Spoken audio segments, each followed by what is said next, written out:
Nageshwar sir నమస్తే అండి. So బీజేపీలోకి బీఆర్ఎస్ నేతలు ఈ మధ్య 1 by 1 వెళ్ళిపోతూ ఉన్నారు. వెళ్ళిన వాళ్ళకి నిన్న మొన్న జాయిన్ అయిన వాళ్ళకి కూడా టికెట్లు కన్ఫర్మ్ చేస్తోంది బీజేపీ. ఈ నేపథ్యంలో మహబూబ్ నగర్ నుంచి టికెట్ ఆశించి భంగపడ్డ జితేందర్ రెడ్డిని సీఎం రేవంత్ రెడ్డి కలిశారు. సో బీజేపీ నుంచి కాంగ్రెస్లోకి వెళ్ళే అవకాశం ఉందా? అంటే బీఆర్ఎస్ నుంచి బీజేపీలోకి వస్తూ ఉన్నారు, కానీ బీజేపీలోంచి కాంగ్రెస్ పార్టీలోకి వెళ్ళడం ఏంటి అంటే ఆయన క్లారిటీ ఇవ్వలేదు ఇప్పటి వరకు వెళ్తున్నాను అని. అంటే ఇక్కడ ఇది ఒక పార్టీ నుంచి ఇంకో పార్టీకి ఏదో ట్రెండ్ లాగా చెప్పలేదు. మనకు కొన్నమో ట్రెండ్ ఉంటుంది, కొన్నమో ఇండివిజువల్ ఇండికేషన్స్ ఉంటాయి. మీరు అసెంబ్లీ ఎన్నికలప్పుడు కూడా చూశారు, బీజేపీలోకి వచ్చారు, బీఆర్ఎస్లోకి వచ్చారు, కాంగ్రెస్లోకి వచ్చారు, అన్ని పార్టీలోకి నాయకులు వచ్చారు, అన్ని పార్టీల నుంచి కూడా నాయకులు పోయారు. సో అందువల్ల స్పెసిఫిక్ ఎగ్జాంపుల్స్ ఒకటి ఉండొచ్చు, ఓవరాల్ ట్రెండ్ ఒకటి ఉండొచ్చు. మనకు ఓవరాల్ ట్రెండ్ కనుక చూస్తే ఈ అసెంబ్లీ ఎన్నికల తర్వాత పార్లమెంట్ ఎన్నికల సమయం వరకు కూడా బీఆర్ఎస్ నుంచి మాత్రం నాయకులు పోతున్నారు. బీజేపీ నుంచి పోయిన వారు తక్కువ, కాంగ్రెస్ నుంచి పోయిన వారు చాలా తక్కువ. పోరని అనలేదు, ఎందుకంటే ఇది నేను ఇంతకుముందు చెప్పినట్లు ఓవరాల్ ట్రెండ్ ఒకటి ఉంటే స్పెసిఫిక్ కాన్స్టిట్యున్సీ వైజ్గా స్పెసిఫిక్ జిల్లా వారీగా ట్రెండ్ కూడా ఉంటుంది. ఉదాహరణకు మీకు మహబూబ్ నగరే తీసుకుంటే అక్కడ జితేందర్ రెడ్డి, డీకే అరుణ పోటీ పడ్డారు. సో ఇద్దరు బలమైన నాయకులు, ఇద్దరికి డీకే అరుణ మాజీ మంత్రి, జితేందర్ రెడ్డి బీఆర్ఎస్లోనే పార్లమెంటరీ పార్టీ నాయకుడు, బీజేపీలో కూడా నేత, అన్ని రకాల హంగులు వనరులు ఉన్న నేతలు. సో అందులో ఇద్దరిలో ఒక్కరికే టికెట్ ఇవ్వగలుగుతారు, ఇద్దరికైతే ఇవ్వలేరు. సో అందువల్ల ఆటోమేటిక్గా డీకే అరుణకు టికెట్ వచ్చింది. ఇందులో ఇంకో ట్విస్ట్ కూడా ఉంది. డీకే అరుణ వ్యూహాత్మకంగా అసెంబ్లీ ఎన్నికల్లో పోటీ చేయకపోగా బీసీని ముఖ్యమంత్రి చేస్తామని పార్టీ ప్రకటించింది కనుక గద్వాల నుంచి బీసీని పెట్టండి అని పిలిపించారు. అసలు విషయం ఏంటంటే అసెంబ్లీ ఎన్నికల్లో పోటీ చేసి ఓడిపోతే ఆ పోటీలో కాన్స్టిట్యున్సీ లెవెల్లో పోటీలో తను అప్పర్ హ్యాండ్ పోతుంది అన్నది డీకే అరుణ ఆలోచన. అట్లని చెప్పి అసెంబ్లీ ఎన్నికలలో పోటీ ఓడిపోయిన ఈటల రాజేందర్, బండి సంజయ్, ధర్మపురి అరవింద్లకు సీట్లు రాలేదంటే వచ్చాయి, కానీ అక్కడ ఈ స్థాయిలో పోటీ అన్ని చోట్ల ఉండకపోవచ్చు. సో అందువల్ల మహబూబ్ నగర్కి వచ్చే వరకు డీకే అరుణ వర్సెస్ జితేందర్ రెడ్డి మొదటి నుంచి పోటీ సీటుకు. జితేందర్ రెడ్డి కొడుకు పోటీ చేసి ఓడిపోయాడు, డీకే అరుణమో వ్యూహాత్మకంగా పోటీ చేయలేదు. అందువల్ల ఒక ఎమ్మెల్యేని గెలిపించుకోలేదు, ఈ విమర్శ కూడా ఉంటుంది కదా. సో కారణాలు ఏదైనా డీకే అరుణ ప్రివేల్ అయింది, జితేందర్ రెడ్డికి టికెట్ రాలేదు. సహజంగానే టికెట్ రానప్పుడు పక్క చూపులు చూడడం మొదలు పెడతారు. జరిగేది అదే. మీకు ఎగ్జామ్ హాల్లో చూడండి, స్టూడెంట్ ఎగ్జామ్ రాస్తూ ఉంటాడు, నేను 100 ఎగ్జామ్స్ చూసిన వాడిగా చెప్తున్నా, ఆన్సర్ వచ్చిన వాడు అసలు తలపైకి లేపడం, ఇలా రాసుకుంటూనే అయిపోతుంటాడు. ఇక ఆన్సర్ రానివాడు అటు చూస్తుంటాడు, ఇటు చూస్తుంటాడు, ఇంకా టైం ఎప్పుడైపోతుంది, ఏదైనా చిట్టి దొరుకుతుందా, లేకపోతే పక్కోడు ఏమైనా కనబడుతుందా, మధ్యలో 5-15 నిమిషాలకు ఒకసారి వాష్రూమ్ అంటాడు. సో సీట్ వచ్చిన ఆన్సర్ వచ్చిన అసలు ఏది చూడడు, ఇదే పని చేస్తూనే ఉంటాడు. సో అందువల్ల టికెట్ వచ్చిన వాళ్ళు క్యాంపెయిన్లో ఉంటారు, టికెట్ రాని వాళ్ళు ఏం చేయాలి, పక్క చూపులు చూస్తూ ఉండాలి. సో ఇది జరుగుతున్నది ఆ మహబూబ్ నగర్ వరకు. అందువల్ల ఇది ఓవరాల్గా బీజేపీ నుంచి పెద్ద ఎత్తున నేతలు కాంగ్రెస్లోకో ఇంకో పార్టీలోకో వలస వెళ్తున్నారని అనుకోండి. అందుకే మనకు ఓవరాల్ ట్రెండ్ చూస్తే బీఆర్ఎస్ నుంచి ఎంతమంది వెళ్ళారంటే వాళ్ళ లిస్ట్ చాలా పెద్దగా కనబడుతుంది. సో వాళ్ళు వెళ్ళడమే కాదు, వాళ్ళు అభ్యర్థులుగా మారుతున్నారు. సిట్టింగ్ ఎంపీలు, మాజీ ఎంపీలు, మాజీ ఎమ్మెల్యేలు ఒక క్యూ కట్టారు మీకు బీఆర్ఎస్ నుంచి. ఆ ట్రెండ్ అంటే అసెంబ్లీ ఎన్నికల సమయంలోనైనా కాస్త ఓవర్లాపింగ్ ట్రెండ్ కనబడింది. అంటే బీజేపీలోకి వచ్చిన వాళ్ళు ఉన్నారు, పోయిన వాళ్ళు ఉన్నారు, కాంగ్రెస్లోకి వచ్చిన వాళ్ళు ఉన్నారు, పోయిన వాళ్ళు ఉన్నారు, బీఆర్ఎస్లోకి వచ్చిన వాళ్ళు ఉన్నారు, పోయిన వాళ్ళు ఉన్నారు. కానీ అసెంబ్లీ ఎన్నికల్లో కూడా మనకు ఎప్పుడైతే బీజేపీ వెనక్కబడింది, బండి సంజయ్ని డ్రాప్ చేశాక ఇక బీజేపీ పోటీగా కేసీఆర్కు ప్రత్యామ్నాయంగా ఉండదు అని వాతావరణం రావడంతో బీజేపీ నుంచి ఎక్కువ మంది కాంగ్రెస్లోకి వెళ్ళారు. ఆ సమయంలోనే విజయశాంతి, రాజగోపాల్ రెడ్డి, ఎన్ఎం శ్రీనివాస్ రెడ్డి, మీకు వీళ్ళందరూ కూడా వివేక్ వెంకటస్వామి ఆ టైంలోనే వెళ్ళిన వాళ్ళు. సో అందువల్ల ఒక పొలిటికల్ ట్రెండ్ను సూచించడం కన్నా కూడా ఇది కాన్స్టిట్యున్సీ లెవెల్ ట్రెండ్నే సూచిస్తుంది. ఎందుకంటే ఇప్పుడున్న పొలిటికల్ ట్రెండ్ అయితే బీఆర్ఎస్ నుంచి బీజేపీలోకి, కాంగ్రెస్లోకి వెళ్ళడమే ఇప్పుడు డామినెంట్ ట్రెండ్. దీనికి కారణం ఏంటి అంటే అసెంబ్లీ ఎన్నికల ఫలితాలు, ఆ తర్వాత వచ్చిన రాజకీయ పరిణామాలు. అసెంబ్లీ ఎన్నికల ఫలితాల్లో కాంగ్రెస్ అధికారంలోకి రావడం, కాంగ్రెస్ పార్లమెంట్ ఎన్నికల్లో కూడా బెటర్ పర్ఫామ్ చేస్తుంది అని వివిధ సర్వేలు, గ్రౌండ్ లెవెల్ నుంచి వస్తున్న వార్తలు, మీకు 10 సీట్లు వస్తాయా లేదా కాంగ్రెస్ వాళ్ళైతే 14 అంటున్నారు. సో ఈ ట్రెండ్ ఇదంతా కనబడుతుంది. కాంగ్రెస్ నుంచి ఎందుకు వెళ్తారు? రాష్ట్రంలో అధికారంలో ఉంది, పార్లమెంట్ ఎన్నికల్లో బెటర్ పర్ఫామ్ చేయొచ్చు. ఏమైనా స్పెసిఫిక్గా ఎక్కడైనా ఒక అభ్యర్థికి సీట్ రాక వ్యతిరేకత ఉంటే కాంగ్రెస్ అధికారం ఉంది కనుక ఏదో రూపంలో ఓ నామినేటెడ్ పదవి రూపంలోనో ఇంకేదన్నా రూపంలో వాళ్ళని అకామిడేట్ చేస్తూ ఉంటారు. మీకు ఉదాహరణకు సికింద్రాబాద్లో అనిల్ కుమార్ యాదవ్కు రామ్మోహన్ కుటుంబానికి మధ్య పోటీ. అండ్ రామ్మోహన్ బీఆర్ఎస్ నుంచి వచ్చిన మాజీ మేయర్, అనిల్ కుమార్ యాదవ్ రాజ్యసభ సభ్యుడితో ఆ పోటీ పోయింది. అలాగే మీకు రేణుకా చౌదరి ఖమ్మంలో, తర్వాత వి హనుమంతరావు, అలాగే బట్టి విక్రమార్క సతీమణి, వీళ్ళందరి మధ్య పోటీ ఉంది. సో రేణుకా చౌదరి రాజ్యసభ సీట్ రావడంతో ఆమె ఆ పోటీ నుంచి నిష్క్రమించినట్లయింది. మల్లు రవి సంపత్ల మధ్య నాగర్ కర్నూల్కు పోటీ. మల్లు రవికి ఢిల్లీలో రాష్ట్ర ప్రతినిధిగా క్యాబినెట్ హోదా ఇచ్చారు. అఫ్కోర్స్ ఆయన దానికి రాజీనామా చేసి ఎంపీగానే చేస్తా అంటున్నారు. సో అట్లా అధికారం ఉన్నప్పుడు ఏమవుతుందంటే అసంతృప్తుల్ని అకామిడేట్ చేయొచ్చు. రాష్ట్రంలో అధికారం, కేంద్రంలో అధికారం ఉన్నంత ఈజీ కాదు. సో అందువల్ల కాంగ్రెస్ పార్టీ నుంచి ఎవరు వెళ్ళే స్కోప్ లేదు. ఇక భారతీయ జనతా పార్టీ ఏంటంటే 7% ఉన్న ఓటింగ్ కాస్త 14% అయింది. లోక్సభ ఎన్నికల్లో ఇంకా పెరుగుతుంది. 2029 నాటికి ఒక బలమైన ప్రత్యామ్నాయ శక్తిగా ఎదిగే అవకాశాలు కనబడుతున్నాయి. దేశంలో మళ్ళీ అధికారంలోకి వచ్చే వాతావరణం కనబడుతుంది. అందువల్ల కాంగ్రెస్ కానప్పుడు నెక్స్ట్ ప్రియారిటీ, కాంగ్రెస్లో వేకెన్సీ లేనప్పుడు ఏం ప్రియారిటీ? ఆటోమేటిక్గా మనకు ఓ కాలేజీలో టాప్ కాలేజీలో సీట్ రాకపోతే, ఉస్మానియాలో మెడిసిన్ రాకపోతే గాంధీలో సీట్ రాకపోతే ఇంకో కాలేజు, ఇలా మనకు లిస్ట్ ఉంటుంది. సో ఐఐటీలు బాంబేలో రాకపోతే చెన్నైలో, ఎలక్ట్రానిక్ రాకపోతే ఇంకో సీటు, ఇలా ప్రియారిటీ పెట్టుకుంటారు రాజకీయ నాయకులు ఇక్కడ. అందువల్ల కాంగ్రెస్ పార్టీలో వేకెన్సీ లేకపోతే బీజేపీలో చేరుతారు. ఇప్పుడు బీజేపీకి ఆటోమేటిక్గా బలం పెరుగుతోంది కనుక, దేశంలో అధికారం కనుక.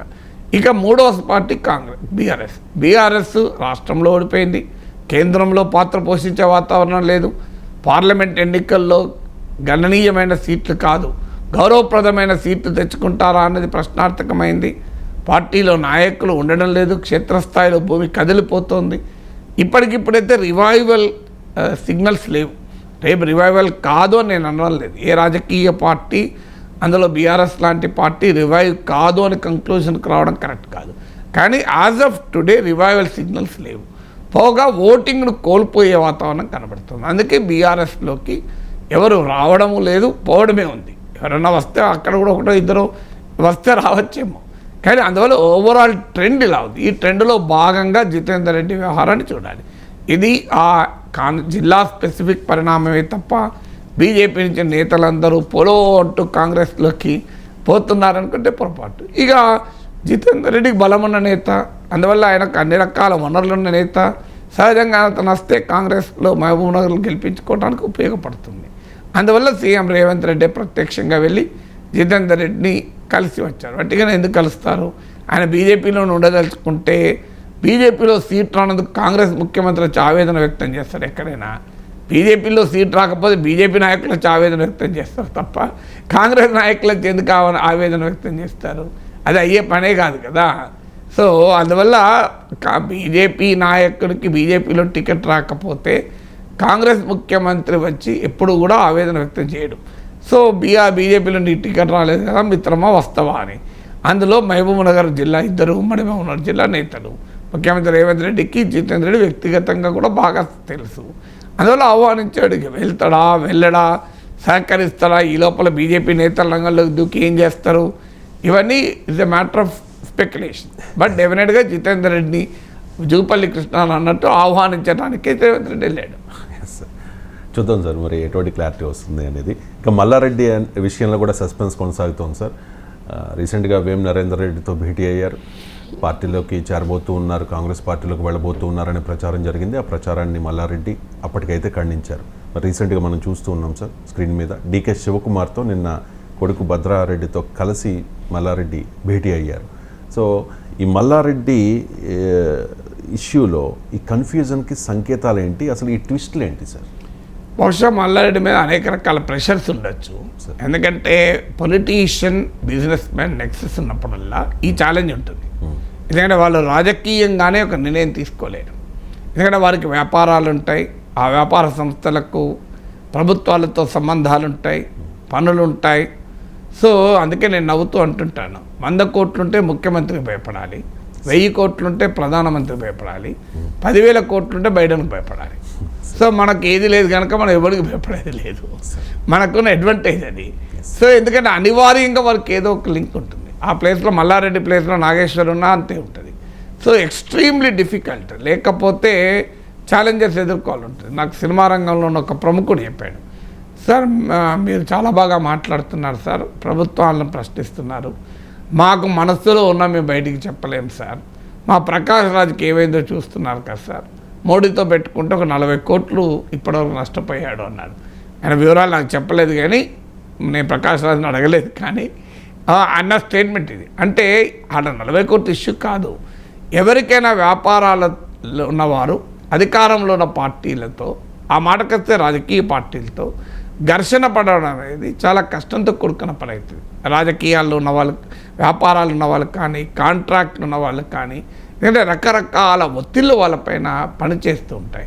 ఎందుకంటే వాళ్ళు పొలిటికల్ స్టేక్స్ కాపాడుకోవాలి, బిజినెస్ స్టేక్స్ కాపాడుకోవాలి. ఎందుకంటే ఆ పొలిటికల్ స్టేక్ వచ్చింది, స్థాయి వచ్చిందంటే బిజినెస్. మల్లారెడ్డికి రాజకీయ నాయకుడిగా ఆయన ఏమి ఇచ్చినప్పటి నుంచి జెండా పట్టుకొని రోడ్ల మీద తిరిగి పోరాటాలు చేసినాడు కాదు కదా. ఆయనకున్న వ్యాపార సామ్రాజ్యము, ఆయనకున్న ఆర్థిక వనరుల ఆధారంగా ఆయన రాజకీయాల్లో అకస్మాత్తుగా వచ్చి తెలుగుదేశం పార్టీ తరఫున మల్కాజ్గిరి నుంచి ఎంపీ అయిపోయాడు 2014లో.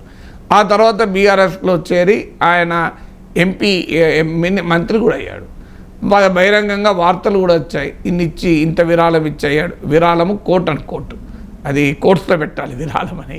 సో ఇచ్చి ఎంపీ సీట్ తెచ్చుకున్నాడని, లేదు మినిస్టర్ తెచ్చుకున్నాడని, అది కులం మల్లారెడ్డి కూడా చెప్పినట్టు కూడా వార్తలు వచ్చాయి. అందువల్ల మల్లారెడ్డి ఉన్నటువంటి నేపథ్యం, ఆయనకు ఉన్నటువంటి ఇండస్ట్రీని, అది ఇండస్ట్రీలో కూడా 2 రకాలు ఉంటాయి. నీకు పెద్ద ఐటీ కంపెనీ ఉంది, అమెరికా సాఫ్ట్వేర్ ఎగుమతులు చేస్తూ సంపాదిస్తున్నారు అనుకోండి, వాళ్ళకి ప్రభుత్వాలతో సంబంధం ఏమి ఉండదు, ఎందుకంటే ప్రభుత్వాలతో డీల్ చేసేదే ఉండదు కదా. ఇక్కడికి వచ్చేవరకు ఏంటంటే విద్యా సంస్థలు ఇలాంటివి ఉన్నప్పుడు ఏమవుతుందంటే నిరంతరం మున్సిపల్ అధికారుల నుంచి మొదలుకొని ప్రభుత్వ అధికారులతో నిరంతర ఇంటరాక్షన్ ఉంటుంది. అందువల్ల బహుశా మల్లారెడ్డి పైన అనేక రకాల ఒత్తిళ్ళు ఉండవచ్చు. ఎందుకంటే ఆయన ఈ సిరీస్ ఆఫ్ ఇన్సిడెంట్స్ కూడా మనం చూస్తే, ఆయన అల్లుని బిల్డింగ్లో కూలగొట్టడము అనేది, ఆ తర్వాత వేమ నరేందర్ రెడ్డితో సమావేశము, ఆ తర్వాత మళ్ళీ డీకే శివకుమార్ సమావేశము.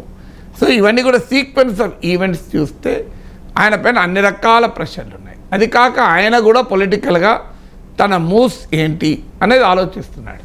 సో ఆయన మల్లారెడ్డికి ఉన్న ప్రత్యేకత ఏంటంటే ఆయన చాలా అనేక రకాల సామర్థ్యాలు ఉన్న నాయకుడు, మాసెస్ నుంచి వచ్చిన లీడరు, అంటే మాసెస్తో కనెక్ట్ ఉన్నాడు, వచ్చిన లీడర్ కాదు సారీ. అలాగే చాలా లో లెవెల్ ఆఫ్ ఎకనామిక్ బ్యాక్గ్రౌండ్ నుంచి ఈ స్థాయికి వచ్చాడు. అందుకే నేను గొర్రెలు తోలినా అంటుంటాడు. సో ఈ హ్యాజ్ హిజ్ ఓన్ ప్లేస్. ఇప్పుడు తెలంగాణలో ఇంతమంది రాజకీయ నాయకులు ఉన్నారు. మల్లారెడ్డి అంటే అదొక ప్రత్యేకత, మల్లారెడ్డి అంటే ఒక సెన్సేషన్. మల్లారెడ్డి అంటుంటాడు చూడు, మల్లారెడ్డి అంటే సెన్సేషన్ ఆయన అంటుంటాడు.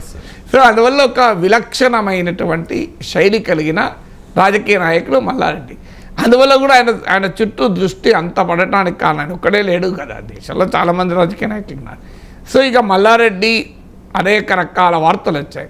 అసలు బీజేపీ నేతలతో కూడా ఆయన సంప్రదింపులు జరిపాడని, ఎందుకంటే మల్కాజ్గిరి నుంచి బీజేపీ అభ్యర్థిగా ఆయన కొడుకు రావాలి అని.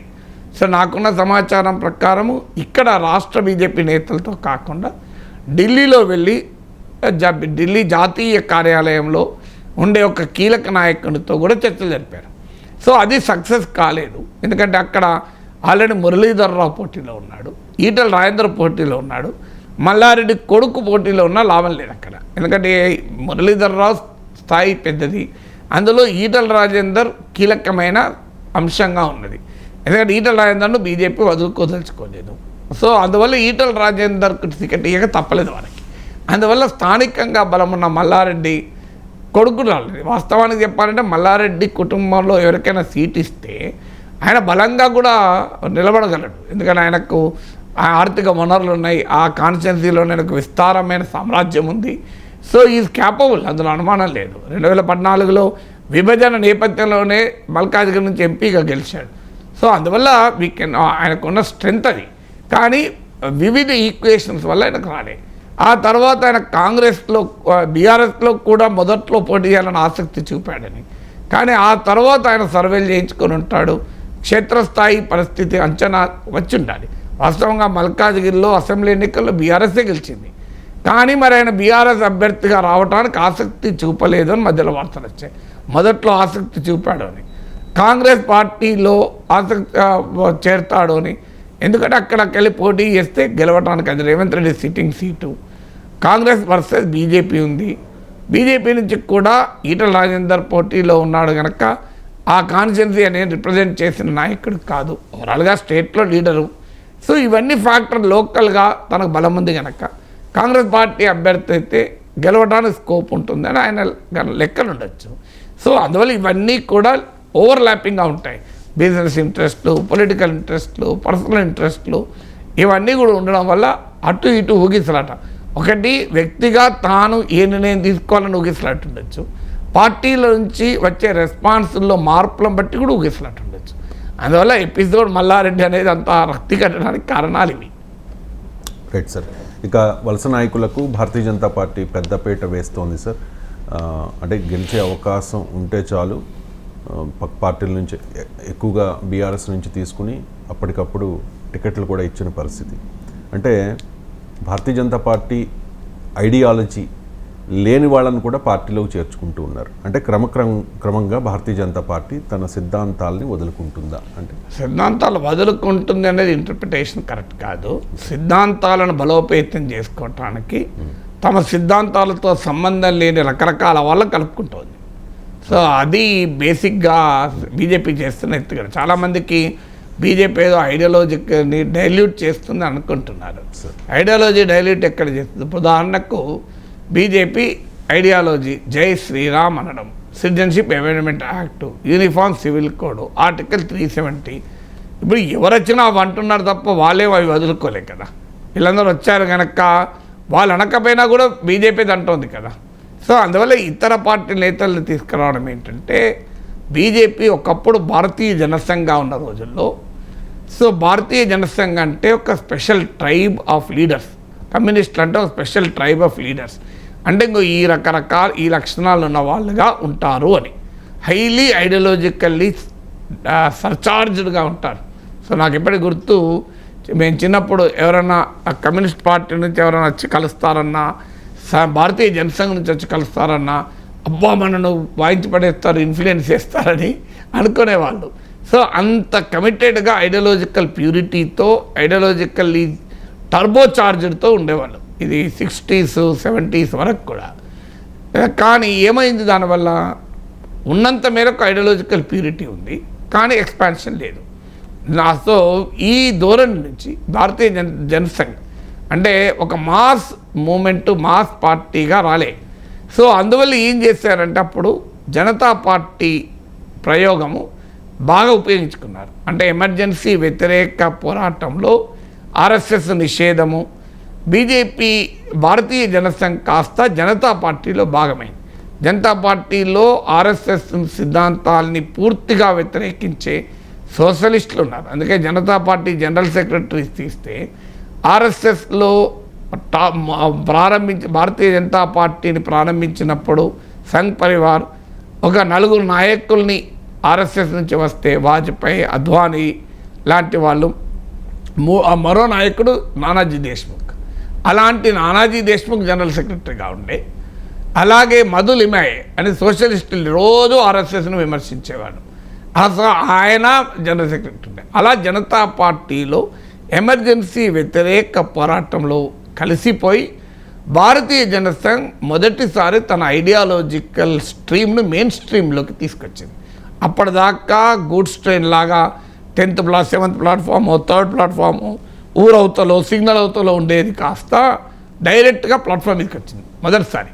అప్పుడు వచ్చి అటల్ బిహారీ వాజ్పేయి విదేశాంగ మంత్రిగా, అద్వానీ సమాచార శాఖ మంత్రిగా జనతా ప్రయోగం ద్వారా మెయిన్ స్ట్రీమ్ అయ్యారు. ఆ తర్వాత ఆర్ఎస్ఎస్లో సభ్యత్వం అంటూ జనతా పార్టీలో సభ్యత్వం ఉండకూడదు అన్నది ప్రధాన ఇష్యూగా మారింది. మదలిమే ఇలాంటి లీడర్స్ అప్పుడు ద్వంద్వ సభ్యత్వం అనే డ్యూయల్ మెంబర్షిప్ అని, దాంతో జనతా పార్టీ చీలింది.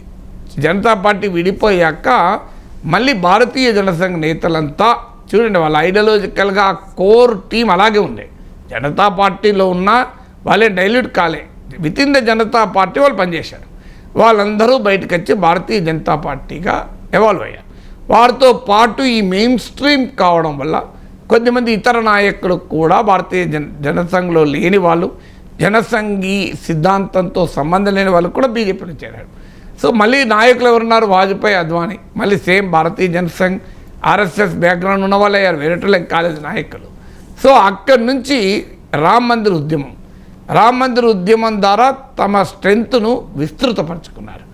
ఇక తర్వాత మీకు వాజ్పేయి మొదటిసారి ప్రైమ్ మినిస్టర్ అయినప్పుడు అసలు అంటరాని పార్టీగా బీజేపీని చూశారు. తర్వాత మిత్రపక్షాలను కలుపుకోవడం మొదలుపెట్టారు. తమ ఐడియాలజీతో సంబంధం లేకుండా విస్తృతంగా కలిసి వచ్చే మిత్రపక్షాలందరినీ కలుపుకోవడం మొదలుపెట్టారు. అండ్ నెక్స్ట్ స్టేజ్లో ఏం చేస్తారంటే ఇతర పార్టీల నాయకుల్ని కూడా తీసుకోవడం, అంటే సంఘ్ పరివార్ ఐడియాలజీతో సంబంధం లేకున్నా కూడా వారికి ఉన్న ఎలక్టోరల్ కెపాసిటీ, ఎందుకంటే ఇది ఎన్నికలు, ఐడియాలజికల్ బ్యాటిల్ కాదు, it's an electoral battle. Electoral బ్యాటిల్లో ఎవరికి ఎంత స్ట్రెంత్ ఉంటే వాళ్ళని తీసుకోవడం మొదలుపెట్టారు. అలా అస్సాంలో హేమంత్ బిశ్వా శర్మ కాంగ్రెస్ నుంచి వచ్చిన తను ముఖ్యమంత్రి అయ్యాడు. అంతకుముందు ఏజీపీ నుంచి వచ్చిన సర్వానంద్ సోనోవాల్ ముఖ్యమంత్రి అయ్యాడు. ఇలా చాలామంది మీకు బీజేపీ నేపథ్యము, ఆర్ఎస్ఎస్ నేపథ్యము లేని వారు కూడా ముఖ్యమంత్రుల స్థాయి వరకు వచ్చారు. కర్ణాటకలో జనతాదళ్ నుంచి వచ్చిన బసవరాజ బొమ్మాయి ముఖ్యమంత్రి అయ్యాడు. కేంద్ర మంత్రులు అయ్యారు, జ్యోతిరాదిత్య సింధియా లాంటి వాళ్ళు రాష్ట్రాల్లో మంత్రులు అయ్యారు. ఇలా మెయిన్ స్ట్రీమ్ అవుతున్న కొద్దీ, బీజేపీ విస్తృతపరుచుకుంటున్న కొద్దీ తమ సిద్ధాంతాలతో సంబంధం లేని మిత్రపక్షాలను కలుపుకున్నారు. తమ సిద్ధాంతాలను అంగీకరించడం అనే అంశంతో సంబంధం లేని నేతలందరినీ ఎలక్టోరల్ బ్యాటిల్ వరకు కలిపారు. అంటే బీజేపీ లాంటి పొలిటికల్ యాక్టివిటీ, గ్రామ్సే అనే ఒక రాజనీతి శాస్త్రవేత్త అంటాడు, ఆ పొలిటికల్ యాక్టివిటీలో రెండు రకాలు ఉంటాయి. ఒకటి పొలిటికల్ యాక్టివిటీ, రెండు ఎలక్టోరల్ యాక్టివిటీ. ఎలక్టోరల్ యాక్టివిటీ ఒకటి ఐడియాలజికల్ యాక్టివిటీ రెండవది. ఐడియాలజికల్ యాక్టివిటీని ఏమాత్రము తగ్గించకుండా మరింతగా ఇంటెన్సిఫై చేస్తూ, మరింతగా కోర్ ఐడియాలజీకి కన్ఫైన్ అవుతూ ఎలక్టోరల్ యాక్టివిటీని మాత్రం విస్తృతపరుచుకున్నారు. సో ఎలక్టోరల్ అండ్ పొలిటికల్ యాక్టివిటీని చూసి మనము బీజేపీ ఐడియాలజికల్గా డైల్యూట్ అయింది అంటే రాంగ్ కంక్లూషన్. సో వారి ఐడియాలజికల్ యాక్టివిటీలో ఏమాత్రమూ తగ్గలేదు, వాస్తవంగా అది అనేక రేట్లు పెరిగింది. సో ఎవరిని వేరే వాళ్ళని ఏదో కలుపుకోవడం వాళ్ళు ఏమీ డైల్యూట్ కాలే. ఐడియాలజికల్ యాక్టివిటీలో నాట్ ఎట్ ఆల్ డైల్యూషన్.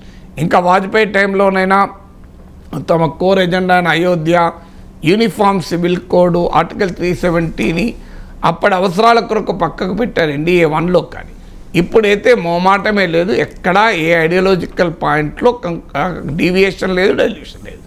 అందువల్ల ఐడియాలజికల్ యాక్టివిటీ వరకు జరుపుకుంటూ ఎలక్టోరల్ అండ్ పొలిటికల్ యాక్టివిటీలో విస్తృతంగా అనేక భావాలు ఉన్న వాళ్ళని, అనేక ఆలోచనలు ఉన్న వాళ్ళని తమ ఐడియాలజీతో సంబంధం అనే అంశం లేకుండా ఇన్వాల్వ్ చేస్తున్నారు.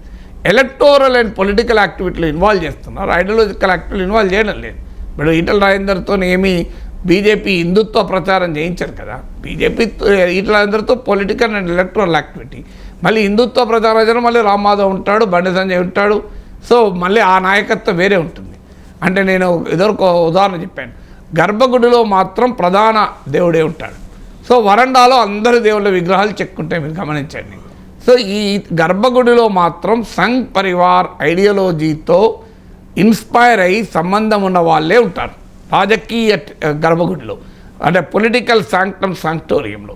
ఇక ఆ రాజకీయ వరండాలో మాత్రం అందరూ ఉంటారు. ఇక సో ప్రతి ఒక్కరు ఎవరైనా రావచ్చు, వరండాలో ఎవరైనా పోవచ్చు. ఇప్పుడు మన ఇంట్లో వస్తారు, ఎవరైనా వస్తారు డ్రాయింగ్ రూమ్ వరకు వచ్చి వెళ్ళిపోయేటోళ్ళు ఉంటారు కొంతమంది, లోపల హాల్లోకి వచ్చి డైనింగ్ హాల్లోకి వచ్చి వెళ్ళిపోయేవాళ్ళు ఉంటారు. బెడ్రూమ్లోకి రాగలిగే వాళ్ళు చాలా రేర్గా ఉంటారు. మీరు గమనించండి, బెడ్రూమ్ విల్ రిమైన్ బెడ్రూమ్, అది ఎవ్వరికి యాక్సెస్ ఉండదు. పిల్లలు కూడా చాలా తక్కువ సార్లు వస్తుంటారు. సో అందువల్ల అలా చాలామంది ఇళ్ళు ఉంటుంది. సో డ్రాయింగ్ రూమ్లో వచ్చిపోయేవాళ్ళు వీళ్ళంతా. డ్రాయింగ్ రూమ్ ఓపెన్ చేశారు, బాల్కనీలు ఓపెన్ చేసింది BJP, hall dining hall open చేసిండ్రు, హాల్ ఓపెన్ చేసిండ్రు, కానీ బెడ్రూమ్లు ఓపెన్ చేయలే. బెడ్రూమ్లలో మాత్రం ప్రైవసీ కంటిన్యూ అవుతుంది. ఆ ప్రైవసీ ఏంటి అన్నప్పుడు క్లియర్గా పొలిటికల్ ప్రైవసీ, ఏదైనా ముఖ్యమైన డాక్యుమెంట్లైనా ఏవైనా అక్కడే పెట్టుకుంటారు కదా ఎవరైనా. సో హాల్లో పెట్టుకోరు, డ్రాయింగ్ రూమ్లో పెట్టుకోరు కదా. సో అలా తమ కోర్ ఐడియాలజీని నిలబెట్టుకుంటూ ఎక్స్పాండ్ అవ్వడానికి ఎలక్ట్రల్ పొలిటికల్ యాక్టివిటీ, ఇది అర్థం చేసుకోవడంలోనే బీజేపీ ప్రత్యర్థులు ఫెయిల్ అవుతున్నారు. బీజేపీని ఎలక్టోరల్గా పొలిటికల్గా ఓడించగలుగుతున్నారు కానీ ఐడియాలజికల్గా ఎదుర్కోవడం లేదు. ఇప్పుడు తెలంగాణలో పొలిటికల్గా కాంగ్రెస్ ఓడించింది ఎలక్టోరల్గా, కానీ ఐడియాలజికల్గా బీజేపీని ఓడించిందా? ఆ మాటకంతే బీజేపీ ఐడియాలజికల్ ఇన్ఫ్లుయెన్స్ పెరిగింది. సో అందువల్ల దేశంలో అన్ని పార్టీలు ఇవే చేస్తున్నాయి. బీజేపీ వ్యతిరేక పార్టీల బలహీనత, గ్రామ్సే ఇంతమంది చెప్పిన సామాజిక శాస్త్రవేత్త అన్నది అదే, ideological battle and electoral political battle. BJP రెండింటిని విడగొట్టి ఐడియాలజికల్ బ్యాటిల్ను ఉధృతం చేస్తూ వాళ్ళే జరుపుకుంటూ ఎలక్టోరల్ పొలిటికల్ బ్యాటిల్లో అందరినీ కలుపుకుంటున్నారు. ప్రతిపక్షాలు బీజేపీ ప్రత్యర్థులకు ఈ వ్యూహం లేదు. వారికి ఐడియాలజికల్ బ్యాటిల్, ఎలక్టోరల్ బ్యాటిల్ ఈ క్లారిటీ లేదు. ఏమైనా బీజేపీని మేము 10 మంది కలిసి ఓడిస్తాం, 20 మంది కలిసి ఇండియా కూటమి పెడతాం, 30 మంది కలిసి ఇంకోటి ఉంటాం, 400 సీట్లలో ఒక్కరే ఉంటారు, ఇవన్నీ బీజేపీని ఓడించడానికి ఉపయోగపడదు. మీరు చూడండి, బీజేపీని ఐడియాలజికల్ బ్యాటిల్లో ఓడించగలిగిన రోజే ఓడిస్తారు. అది వీళ్ళకి చేతనైతలేదు. పైగా బీజేపీ ఐడియాలజీ యొక్క నీడను వీళ్ళు అలవర్చుకుంటున్నారు. వాళ్ళు హిందుత్వం అంటే వీళ్ళు సాఫ్ట్ హిందుత్వ, వాళ్ళు ఇంక్లూజివ్ హిందుత్వం అంటే వీళ్ళు సోషల్ జస్టిస్. ఒక రకంగా బీజేపీ ఐడియాలజీకి ఆల్టర్నేట్గా బ్యాటిల్ జరపక బీజేపీ పిచ్లో వెళ్ళి పోరాడుతున్నారు. బీజేపీ పిచ్లో బీజేపీతో పోరాడగలుగుతారు ఎవడన్నా? సో స్పిన్ బౌలర్లకు అనుకూలంగా ఉన్న పిచ్ పైన స్పిన్ బౌలింగ్ను ఎదుర్కోగలిగే బ్యాట్స్మెన్ ఉండాలి తప్ప మీడియం పేసర్లు ఎదుర్కొనే బ్యాట్స్మెన్ పెడితే క్రికెట్ గెలుస్తారా? సో బీజేపీతో ఓడిపోవడానికి కారణం అది. సో బీజేపీకి ఉన్నంత క్లారిటీ ఆ పార్టీ ప్రత్యర్థులకు లేదు. Right sir. ఇక ఎటకేలకు పవన్ కళ్యాణ్ పోటీ చేసే స్థానం మీద క్లారిటీ వచ్చేసింది సార్. పిఠాపురం నుంచి పోటీ చేస్తున్నట్టు ఆయన ప్రకటించారు. ప్రకటించిన వెంటనే పిఠాపురం నుంచి తెలుగుదేశం పార్టీ తరపున టికెట్ ఆశిస్తోన్న వర్గీయులు హల్చల్ చేశారు సార్. అక్కడ రోడ్ల మీదకి వచ్చారు, టీడీపీ బ్యానర్లు తగలబెట్టారు, డౌన్ డౌన్ పవన్ కళ్యాణ్ అంటూ నినాదాలు చేశారు. కొన్ని చోట్ల జనసేన జెండాలను కూడా తగలబెట్టిన పరిస్థితి. సో పవన్ పోటీ చేస్తున్న పిఠాపురంలోనే ఇటువంటి పరిస్థితి ఉంటే తెలుగుదేశం పార్టీలో చెలరేగిన ఈ అసమ్మతి పొత్తుపై ఎటువంటి ప్రభావం చూపిస్తుంది? అంటే మీకు గుర్తునే ఉంటుంది, జగన్మోహన్ రెడ్డి రెండవసారి అంటే మంత్రివర్గాన్ని మార్చినప్పుడు కూడా జాతీయ రహదారులపైన నిరసనలు, మంత్రులు రాని వాళ్ళు నిరసనలు జరిపిన సందర్భాలు ఉన్నాయి. సో వాళ్ళని బుజ్జగించి పిలిచి మాట్లాడిన సందర్భాలు ఉన్నాయి. బాలినేని శ్రీనివాసరెడ్డిని ఎన్నిసార్లు బుజ్జగించారు ఇప్పటికీ లెక్క తీయని మీరు. సో అందువల్ల రాజకీయాల్లో టికెట్ రాకపోతే ఆ నిరసనలు, అసంతృప్తులు అది కేవలం ఒక రాజకీయ పార్టీకే పరిమితం, అదేదో టీడీపీకే పరిమితం, జనసేనకే పరిమితం, వైసీపీకే పరిమితం అనుకోలేరు. సమస్య ఏంటంటే వైసీపీలో టికెట్ రాక ఎవరైనా అల్లరి చేస్తే ఈనాడులో, ఆంధ్రజ్యోతిలో పతాక శీర్షిక ఉంటుంది. ఏబిఎన్ టీ5లో వైసీపీలో గందరగోళం, బీసీ బడుగుల తిరుగుబాటు, జగన్ వ్యతిరేకంగా వెల్లుబిక్కిన వెల్లువా అని వీళ్ళ దాంట్లో వస్తుంది. టీడీపీలో ఎక్కడ నచ్చుతుంటే సాక్షులు వస్తుంది. మీరు గమనించాలి, సాక్షులు ఉంటాయి చూడండి. ఇది మామూలుగా ఉండదు, బీవస్తంగా బ్యానర్ ఐటమ్ ఉంటాయి. సో అందువల్ల జరుగుతున్న, మీరు కావాలంటే వెనక్కి వెళ్ళి వైసీపీలో టికెట్ రాక తిరుగుబాటు వచ్చినప్పుడు చూడండి, ఆంధ్రజ్యోతి ఈనాడులో పతాక శీర్షిక ఉందో లేదో చూడండి. సో అలా ఆంధ్రప్రదేశ్లో రాజకీయ పార్టీలే కాదు, కులాలే కాదు, పత్రికలు, టీవీ ఛానల్ కూడా పోలరైజ్. ఆంధ్రప్రదేశ్కి వచ్చేవరకు ఇదో పరిస్థితి. సో అందువల్ల ఇది మనకు ఒక పేపర్లో ఒకసారి కనబడుతుంది, ఇంకో పేపర్లో ఇంకోసారి కనబడుతుంది. తేడా ఇంతే. రియాలిటీ ఏంటంటే అన్ని పార్టీల్లో కూడా తరతమ తేడాలతో టికెట్ రాని వాళ్ళు రోడ్డు మీదకి వచ్చుడు, నిరసన తెలుపుడు, ఈవెన్ ఆఫీసుల పైన దాడులు చేసుడు, ఇవన్నీ ఎన్నిసార్లే. ఒకప్పుడు ఇది గాంధీ భవన్కు కాంగ్రెస్ పార్టీకి ఒక యూనిక్ క్యారెక్టరిస్టిక్గా ఉండే. కానీ ఆ తర్వాత మీరు బీజేపీలో కూడా చూసాం, మీరు జనసేనకు టికెట్లు ఇచ్చేటప్పుడు మీకు గుర్తుండే ఉంటుంది, సారీ, మీకు గుర్తుండే ఉంటుంది, నాగర్ కర్నూలు బీజేపీ నేతలు వచ్చి బీజేపీ రాష్ట్ర కార్యాలయంలో రోజంతా ధర్నా చేశారు. సో రోజంతా ఒక్కరోజు మొత్తం డే అంతా ధర్నా చేశారు. సో అందువల్ల this is not new in any political party. అయితే పవన్ కళ్యాణ్ పోటీ చేసే సీటు కనుక ఇప్పుడు మనకు రోడ్డు పైన మున్సిపాలిటీ వాళ్ళు క్లీన్ చేస్తుంటారు, ట్రాఫిక్ కానిస్టేబుల్ ట్రాఫిక్ రెగ్యులేట్ చేస్తుంటారు, పోలీస్ పెట్రోలింగ్ తిరుగుతూ ఉంటారు నార్మల్గా. కానీ ముఖ్యమంత్రి వస్తున్నాడు అనుకోండి, ఇక మామూలుగా ఉండదు. మున్సిపాలిటీ వాళ్ళు అద్దంలాగా రోడ్డు ఊడుస్తారు, ట్రాఫిక్ కానిస్టేబుల్ వాళ్ళు పర్ఫెక్ట్గా చేస్తారు, ఫుట్పాత్ల మీద ఉన్న టీ స్టాళ్ళు రకరకాల ఆకర్లందరినీ తీసేస్తారు. సో మామూలుగా ఉండదు, అది ఇంత బాగా మెయింటైన్ అవుతుంది అన్నట్టు ఉంటుంది. సో ఇది కూడా అంతే. ఇక్కడ కూడా ఏంటంటే మీరు పిఠాపురంలో పవన్ కళ్యాణ్ స్థాయిలో పోటీ చేసేటప్పుడు తెలుగుదేశం వాళ్ళు కొద్దిగా క్లీన్ చేసి పెట్టాల్సి ఉండే, అంటే వాతావరణాలు ఏవి అడ్డంకి రాకుండా, అసంతృప్తి రాకుండా ముందే ఆ నాయకులతో మాట్లాడి వారికి ఏదో రూపంలో ప్రత్యామ్నాయం చూపి వారిని ఒప్పించి వారిని మెప్పించి పవన్ కళ్యాణ్ అభ్యర్థిత్వం ప్రకటించాలి. న్యాయంగా అయితే అది పొత్తు ధర్మంలో అది అవసరం. ఎందుకంటే ఆటోమేటిక్గా అక్కడ పిఠాపురం పోటీ చేస్తున్న పిఠాపురంలో ఒక బలమైన నాయకుడు టీడీపీకి ఉన్నాడు కనుక అతని కాన్ఫిడెన్స్లో కన్నా తీసుకోవాలి, లేదా అతని పార్టీలోకి వెళ్ళి తీసిపడేయాలి. రెండు కదా. ముందు ఆయన పిలిపించి మాట్లాడి ఆయనకు వేరే చోట ఇంకొక అకామిడేట్ చేసి ఆయన కోరికలు మన్నించి ఆయన పవన్ కళ్యాణ్కు మద్దతు ఇచ్చేలా చూడాలి. కానప్పుడు చూడు బాబు నువ్వు ఇంటలేవు కనుక నేను పార్టీలో ఉంచము అన్నది చెప్పాలి. సో అది జరగలేదు. అంటే ఆ ప్రయత్నము అంటే క్లీనింగ్ ద పిచ్ అనేది జరగలేదు. అంటే పవన్ కళ్యాణ్ స్థాయి నాయకుడు పోటీకి వస్తున్నప్పుడు తెలుగుదేశం పార్టీలో యునానిమిటీ తీసుకొచ్చి లార్జర్ కన్సెన్సస్, యునానిమిటీ ఎప్పుడు రాదు, కన్సెన్సస్ అన్న తీసుకొచ్చి ఒక విస్తృత ఏకాభిప్రాయాన్ని తీసుకొచ్చి పవన్ కళ్యాణ్ రంగంలోకి దించాలి. అది ఆ ప్రయత్నం జరగలేదు. సో ఆ ప్రయత్నం జరగకపోయే వరకు ఏమవుతుంది, ఈ గందరగోళం జరుగుతూనే ఉంటుంది. ఆ గందరగోళం వల్ల డెఫినెట్గా టీడీపీ జనసేన అలియన్స్ ఏమవుతుంది, పవన్ కళ్యాణ్ విషయంలోని ఇట్లయితే మిగతా అభ్యర్థులు ఎట్లయితారు, అక్కడ అవడము కాకపోవడం అనేది అక్కడున్న స్థానిక పరిస్థితులను బట్టి ఉంటుంది. ఇప్పుడు నేను సాక్షిలో చూశాను, వాళ్ళు ఒక ఆసక్తికరమైన డిబేట్, పిఠాపురంలో తెలుగుదేశం వాళ్ళు ఇంత స్థాయిలో తిరగబడ్డారు, కుప్పంలో జనసైనికులు తిరగబడ్డారా, మంగళగిరిలో జనసైనికులు తిరగబడ్డారా అని ఒక లైన్ తీసుకున్నారు. అంటే వాళ్ళు ఎస్టాబ్లిష్ చేయదలుచుకుంది ఏంటి, జనసేన నేత పోటీ చేస్తున్నామో టీడీపీ సహకరించడం లేదు, టీడీపీ నేతలు పోటీ చేసే దగ్గర జనసేన సహకరిస్తున్నారు. రియాలిటీ ఏంటంటే కుప్పంలో మంగళగిరిలో జనసేనకు అంత బలమైన నాయకులు లేరు. సో ఉంటే మా తిరగబడి చేసేవాళ్ళేమో.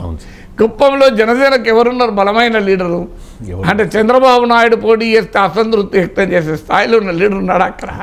సో మీకు మంగళగిరిలో లోకేష్ పోటీ చేస్తే అసంతృప్తి చేస్తే ఉన్నారా. ఇంకొక పాయింట్ కూడా ఏంటంటే కుప్పంలో చంద్రబాబు చేస్తాడని, మంగళగిరిలో లోకేష్ చేస్తాడని ప్రతి జన సైనికునికి 2 ఏళ్ళు తెలుసు.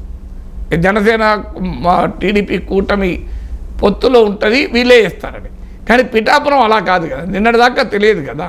నిన్నటిదాకా భీమవరం అనుకున్నారు, అనకాపల్లి పార్లమెంట్ అన్నారు, కాకినాడ పార్లమెంట్ అన్నారు, మళ్ళీ పిఠాపురం ఉన్నారు. ఇప్పుడు పిఠాపురం వచ్చే వరకు అయ్యా మా దాకా రాదేమో, ఈ తీరం దాటదేమో తుఫాన్ అనుకున్నాడు ఆ వర్మ. సో పవనము తన తీరం దాటదు, పిఠాపురం తీరం తాకదు అనుకున్నాడు. సో పిఠాపురం కూడా తాకే వరకు ఆయన భగ్గుమని ఒక్కసారి లేవడానికి కారణం అది. అందువల్ల ఈయన ప్రిపరేషన్ అయితే లేదు అనేది క్లియర్గా అర్థమవుతుంది. సో పవన్ కళ్యాణ్ లాంటి వాళ్ళు పోటీ చేస్తున్నప్పుడు ఒక ముందు ప్రిపేర్ అయ్యి ఆ రంగంలో దించితే ఉపయోగపడుతుంది. సార్ పొత్తు మీద ఈ ఎఫెక్ట్ ఎంతవరకు ఉంటుంది సార్? నిన్న ఇన్సిడెంట్ ఎఫెక్ట్ ఉంటుందని జన సైనికులు చాలామంది రియాక్ట్ అయ్యారు సార్, మేము మీకు సపోర్ట్ చేస్తూ ఉన్నాం, అటువంటప్పుడు మా అధినేత పవన్ కళ్యాణ్ పోటీ చేసే స్థానంలోనే ఇటువంటి అసంతృప్తి వ్యక్తం చేస్తూ ఉన్నారు, ఇదంతా చంద్రబాబు నాయుడు కనుసన్నల్లోనే జరుగుతోంది అని చెప్పేసి గతంలో కూడా అంటే వాళ్ళు అంటూ ఉన్నమాట సార్, ఇది సోషల్ మీడియాలో అవ్వచ్చు బయట అంటున్నమాట. గతంలో కూడా ఇలాగే చేసి భారతీయ జనతా పార్టీ నాయకులకు టికెట్లు ఇచ్చినట్టు ఇచ్చి అక్కడ రెబల్ అభ్యర్థుల్ని బరిలోకి దింపి వాళ్ళకి బీ ఫామ్స్ కూడా ఇచ్చారు. ఇప్పుడు కూడా వర్మన్ రెచ్చగొడుతోంది టీడీపీ అధిష్టానమే అనేది వారి వాదన. ఇలా అయితే మేము సపోర్ట్ చేయము, మిగిలిన 140 ఇవాళ జనసేన అవసరం టీడీపీకి ఇంత ఉండగా, పవన్ కళ్యాణ్ అవసరం ఇంత ఉండగా చంద్రబాబు నాయుడే రెచ్చగొడతారంటే దానికన్నా అవివేకమైన స్టేట్మెంట్ ఇక్కడ ఉండదు. సో చంద్రబాబు నాయుడుకి ఇవాళ పవన్ కళ్యాణ్ అవసరం ఉందా లేదా, జనసేన అవసరం ఉందా లేదా టీడీపీకి? అందువల్ల ఒక్క పిఠాపురంలో తెలుగుదేశం వర్మను రెచ్చగొట్టి 150 21 + 10 31 తీసేస్తే 30 సీట్లు పోనీయండి, 30 తర్వాత ఇంకా 140 సీట్లు టీడీపీ నష్టం కోరుకుంటుందా? సో అది రాంగ్ ఆర్గ్యుమెంట్. తెలుగుదేశం పార్టీ నాయకత్వం బాధ్యత తీసుకొని పవన్ కళ్యాణ్ పోటీ చేసే చోట ముందుగా ఒప్పించాల్సి ఉండే, ఒప్పుకోకపోతే పార్టీ నుంచి తొలగించాల్సి ఉండే, రెండే పద్ధతులు. సో అక్కడ పవన్ కళ్యాణ్ వచ్చే వరకు రోడ్డు జాతీయ రహదారిలాగా అసలు 8 లేన్ రోడ్ లాగా పవన్ కళ్యాణ్ వారాహి దూసుకెళ్లేలా రాజకీయ రహదారి నిర్మించాలి. ఆ బాధ్యత ఖచ్చితంగా తెలుగుదేశం పైన ఉంటుంది. ఎందుకంటే మీకు ఇంకొక ఎగ్జాంపుల్ రాజమండ్రి రూరల్ కనబడుతుంది. రాజమండ్రి రూరల్లో దాదాపు కందుల దుర్గేష్ అభ్యర్థి అని కూడా అన్నారు. తర్వాత గోరంట్ల బుచ్చయ్య లాంటి బలమైన నాయకుడు ఉన్నారు కనుక పవన్ కళ్యాణ్ మొత్తం ఏంటంటే దుర్గేష్ను ఒప్పించి ఇంకో కాన్స్టిట్యున్సీకి పంపించి అక్కడ జన సైనికులు నిరసన కూడా వ్యక్తం చేస్తే దుర్గేష్ కూడా అపీల్ చేసి లేదు పెద్ద ఆయన మనం బుచ్చయ్య గారికి మద్దతు ఇవ్వాలి అని ఒప్పించారు. సో ఈ ఎఫర్ట్ అంతా చేసిన తర్వాత మీకు దుర్గేష్ను వేరే సీటుకు బుచ్చయ్య చౌదరి గారిని రాజమండ్రి రూరల్లో ప్రకటించారు. సో పవన్ కళ్యాణ్ పోటీ చేసే చోట ఈ రకమైన ప్రిపరేషన్ మరి జరిగిందా? ఇప్పుడు ఈ వాతావరణం చూస్తే జరగలేదేమో అని అనిపిస్తుంది. ఎందుకంటే ఆయన తెలుగుదేశంలోనే ఉన్నాడు, నిరసన వ్యక్తం చేశాడు. మరి ఆయన ఒప్పుకొని తర్వాత ఏమైనా తిరగబడ్డా మనకు తెలియదు ఆ సమాచారం. ముందు చంద్రబాబు నాయుడు మాట్లాడుతూ అంగీకరించి పవన్ కళ్యాణ్ పోటీ చేస్తే సహకరిస్తానని చెప్పి తర్వాత రకరకాల కారణాల వల్ల, రకరకాల ఒత్తిళ్ల వల్ల, రకరకాల ప్రత్యర్థి ఎత్తుల వల్ల ఆయన ఏమన్నా తిరగబడ్డా మళ్ళీ తెలియదు మనకు, ఆ సమాచారం లేదు. But still enough preparation should have been done.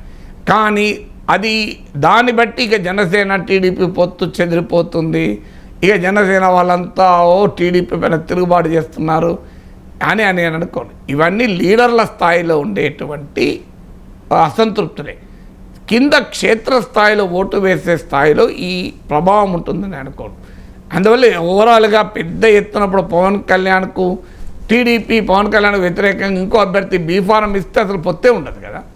అయితే తెలుగుదేశం పార్టీ గతంలో అనేక సందర్భాల్లో మిత్రపక్షాలను టికెట్లు ఇచ్చి మళ్ళీ అక్కడ సొంత పార్టీ వాళ్ళ ఒత్తిళ్ళ వల్ల వాళ్ళకి బీఫారంలు ఇచ్చిన సందర్భాలు అయితే ఉన్నాయి, అందులో అనుమానం లేదు. ఉమ్మడి రాష్ట్రంలో ఉన్నాయి, విడిపోయిన రాష్ట్రంలో కూడా ఉన్నాయి.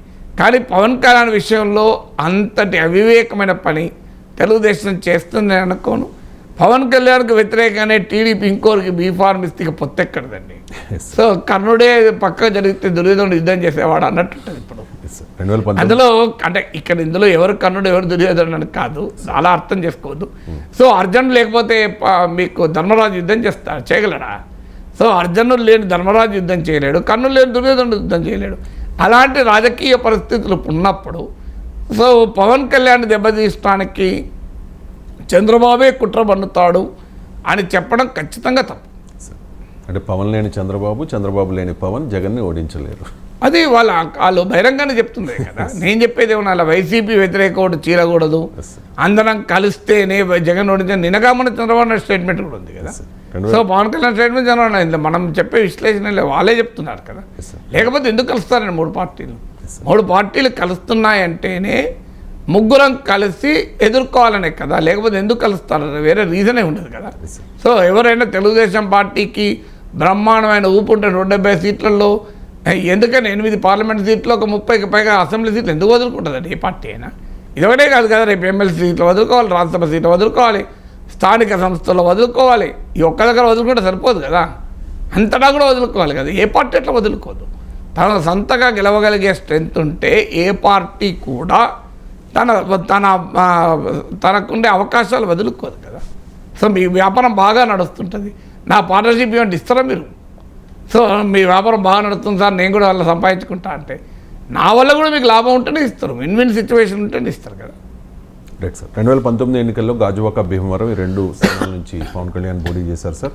ఈసారి కూడా 2 స్థానాల్లో పోటీ చేయబోతూ ఉన్నారని మొదట్లో ప్రచారం జరిగింది. కానీ ఇప్పుడు ఒక అసెంబ్లీ, ఒక ఎంపీ స్థానం నుంచి ఆయన పోటీ చేస్తారని ప్రచారం జరుగుతుంది సార్. పిఠాపురం ఫిక్స్ అయింది. నిన్న ఒక కామెంట్ చేశారు సార్ పవన్ కళ్యాణ్, లోక్సభ స్థానంలోనూ పోటీ చేయాలనేది ఒక ప్రపోజల్ ఉంది, 1-2 డేస్లో ఆలోచించి నిర్ణయం తీసుకుంటాను అని చెప్పేసి. సో లోక్సభ స్థానంలో పోటీ చేయడం ద్వారా పవన్ ఏం సంకేతం ఇవ్వబోతున్నారు? అసలు మాట్లాడుకున్నాం కూడా, ఏ సంకేతం ఏమీ లేదు. సో ఆయన ఒక్కడే కాదు కదా, చాలా మంది 2 సీట్లలో పోటీ చేశారు. ఎంపీకి, ఎమ్మెల్యేకి పోటీ చేసిన వాళ్ళు చాలా మంది ఉన్నారు కదా. అంటే నేను చెప్పిన స్టేట్మెంట్. సో ఒక్క పవన్ కళ్యాణే లేడు మీకు అంటే, ఆప్షన్ ఎప్పుడైనా ఉంటుంది కదా. అంటే రెండిట్లో పోటీ చేయడం ద్వారా పోస్ట్ ఎలక్షన్ సినారియాలో మ్యానువరబిలిటీ అంటారు. సో ఆ ఫ్లెక్సిబిలిటీ ఉంటారు, బట్ రిజిడిటీ ఉండదు. సో ఈ కెన్ టేక్ ఎ కాల్. అసెంబ్లీలో ఉండి ఆయన జనసేన పక్ష నేతగా ఉండాలా, లేదా కేంద్రంలో వెళ్ళి, ఇప్పుడు అసెంబ్లీలో అధికారము రావడము అనేది ఒక ఫ్యాక్టర్. అధికారం రావడమా రాకపోవడమా, అధికారం వచ్చినా తెలుగుదేశం ఎన్ని సీట్లు వస్తాయి, రకరకాల సినారియోలు ఉంటాయి రవిశంకర్ గారు. ఇప్పుడు ఉదాహరణకు తెలుగుదేశానికి 100 సీట్లు వచ్చాయనుకోండి, పవన్ కళ్యాణ్ ఉండేటువంటి లివరే తగ్గిపోతుంది. ఎందుకంటే టీడీపీ సొంత బలం మీద అధికారంలోకి వచ్చింది అనుకోండి, రాజకీయ సినారీ ఒక రకంగా ఉంటుంది. లేదు తెలుగుదేశం పార్టీకి 60-70 వచ్చి 20 అంటే 75 టీడీపీకి వచ్చి 15 జనసేనకు వచ్చాయనుకోండి, అంటే జనసేన మద్దతు ఉంటేనే చంద్రబాబు నాయుడు ప్రభుత్వం ఏర్పడుతుంది అన్నప్పుడు సినారియో రెండో రకంగా ఉంటుంది. మూడో రకమైన సినారియో కూడా ఉంటుంది. టీడీపీకి 70, బీజేపీకి 5, 15 జనసేనకు. అంటే ఆఖరికి బీజేపీ కూడా కలిస్తేనే ప్రభుత్వం ఉండేది. థర్డ్ సినారియో ఉంటుంది. సో ఫోర్త్ సినారియో కూడా ఉంటుంది, ఇంకెవరైనా వైసీపీ నుంచి వస్తేనే అని. ఫిఫ్త్ సినారియో ఉంటుంది, ఇవన్నీ ఏవి లేకుండా వైసీపీ అధికారంలోకి రావడం. సో ఇన్ని రకాల సినారియోలు ఉంటాయి. అంటే వైసీపీ అధికారంలోకి వచ్చినప్పుడు పవన్ కళ్యాణ్ ఏం చేయాలి, అసెంబ్లీలో ప్రతిపక్ష నేతగా, జనసేన పక్ష నేతగా ఉండాలా, లేదా టీడీపీకే సొంతగా మెజార్టీ వస్తే ఏం చేయాలి. ఇలాంటి సినారియోల్లో ఆయనకు 2 సీట్లలో పోటీ చేస్తే ఈ హ్యాజ్ ఎ ఫ్లెక్సిబిలిటీ, తాను నిర్ణయం తీసుకోవచ్చు. అప్పుడున్న రాజకీయ పరిస్థితుల ఆధారంగా, ఎన్నికల తర్వాత ఉండే రాజకీయ వాతావరణం ఆధారంగా ఎలక్టోరల్ మ్యానువరబిలిటీ ఉంటుంది. అంటే రాజకీయంగా ఎటంటూ తాను నిర్ణయం తీసుకోవడం ఉంటుంది. ఇప్పుడు మీకు ఉదాహరణకు మీరు రెసిడెంట్ ఫ్లాట్ కొన్నారనుకోండి, మీకు ముందే ఉంటాయి 3 బెడ్రూమా 2 బెడ్రూమా, మీకు ఎక్కడ బెడ్రూమ్ ఉండాలి, ఎక్కడ కిచెన్ ఉండాలో వాడు కట్టిస్తాడు. అదే మీరు కమర్షియల్ స్పేస్ అడిగారు అనుకోండి, ఏం కట్టరు, ఇట్లా స్లాబ్ వేస్తారు, ఓపెన్గా పెడతారు. అది టీవీ ఛానల్ అయితే ఒక రకంగా పెట్టుకుంటారు, ఐస్ క్రీమ్ పార్లర్ అయితే ఇంకో రకంగా పెట్టుకుంటారు, ఒక ఐటీ కంపెనీ ఆఫీస్ అయితే ఇంకో రకంగా పెట్టుకుంటారు, ఇంటీరియర్స్ అంతా మారిపోతాయి. సో అందుకు ఆ ఫ్లెక్సిబిలిటీ ఇస్తారు కమర్షియల్ స్పేస్లో. క్లయింట్ ఎవరో తెలియదు కనుక, ఇక్కడేమో రెసిడెన్షియల్ ఫ్లాట్లోమో క్లయింట్ తెలిసి నీకు ఇల్లు కొరకు వస్తున్నవాడే. కమర్షియల్ స్పేస్లో ఏ రకమైన క్లయింట్ వస్తుందో తెలియదు.